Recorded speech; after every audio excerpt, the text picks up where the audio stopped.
ఆదికాండము 9వ అధ్యాయం 1వ వచనం నుండి 29వ వచనం వరకు.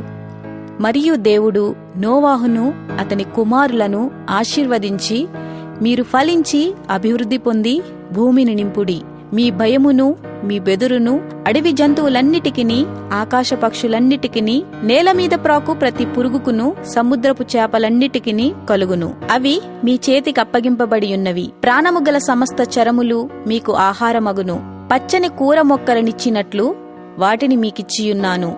అయినను మాంసమును దాని రక్తంతో మీరు తినకూడదు. రక్తమే దాని ప్రాణము. మరియు మీకు ప్రాణమైన మీ రక్తమును గూర్చి విచారణ చేయుదును. దాని గూర్చి ప్రతి జంతువును నరులను విచారణ చేయుదును. ప్రతి నరుని ప్రాణమును గూర్చి వాని సహోదరుని విచారణ చేయుదును. నరుని రక్తమును చిందించు వాని రక్తము నరుని వలననే చిందింపబడును.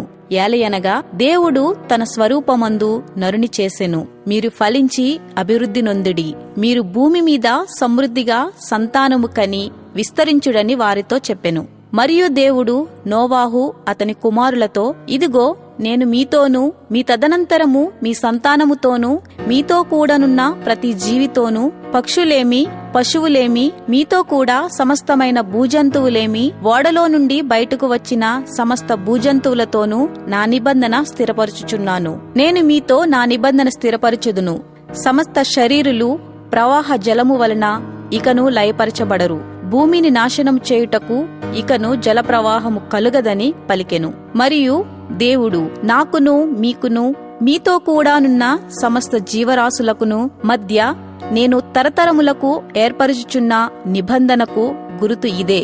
మేఘములో నా ధనస్సును ఉంచితిని. అది నాకును భూమికిని మధ్య నిబంధనకు గురుతుగా ఉండును. భూమిపైకి నేను మేఘమును రప్పించినప్పుడు ఆ ధనస్సు మేఘములో కనబడును. అప్పుడు నాకును మీకును సమస్త జీవరాశులకును మధ్యనున్న నా నిబంధనను జ్ఞాపకము చేసుకుందును గనుక సమస్త శరీరులను నాశనము చేయుటకు అలాగు ప్రవాహముగా నీళ్లు రావు. ఆ ధనస్సు మేఘములో నుండును. నేను దాని చూచి దేవునికిని భూమి మీదనున్న సమస్త శరీరులలో ప్రాణము గల ప్రతి దానికిని మధ్యనున్న నిత్య నిబంధనను జ్ఞాపకము చేసుకొందుననెను. మరియు దేవుడు నాకును భూమి మీదనున్న సమస్త శరీరులకును మధ్య నేను స్థిరపరిచిన నిబంధనకు గురుతు ఇదే అని నోవాహుతో చెప్పెను. ఓడలో నుండి వచ్చిన నోవాహు కుమారులు షేము, హాము, యాపేతనువారు. హాము కానానుకు తండ్రి.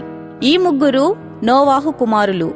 వీరి సంతానము భూమి ఎందంతటా వ్యాపించెను. నోవాహు వ్యవసాయం చేయనారంభించి ద్రాక్షతోట వేసెను.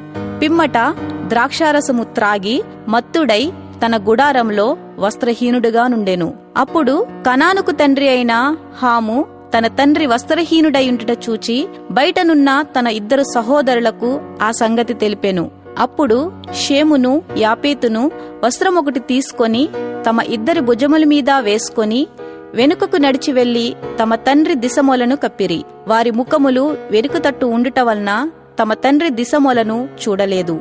అప్పుడు నోవాహు మత్తు నుండి మేలుకొని తన చిన్న కుమారుడు చేసిన దానిని తెలుసుకొని, కానాను శపింపబడిన వాడై తన సహోదరులకు దాసాను దాసుడగును అనెను. మరియు అతడు షేము దేవుడైన యెహోవా స్తుతింపబడునుగాక, కానాను అతనికి దాసుడగును. దేవుడు యాపేతును విశాలపరచును. అతడు షేము గుడారములో నివసించును. అతనికి కానాను దాసుడగును అనెను.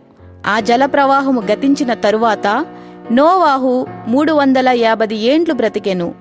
నోవాహు బ్రతికిన దినములన్నీయు 950 ఏండ్లు. అప్పుడతడు మృతి పొందెను.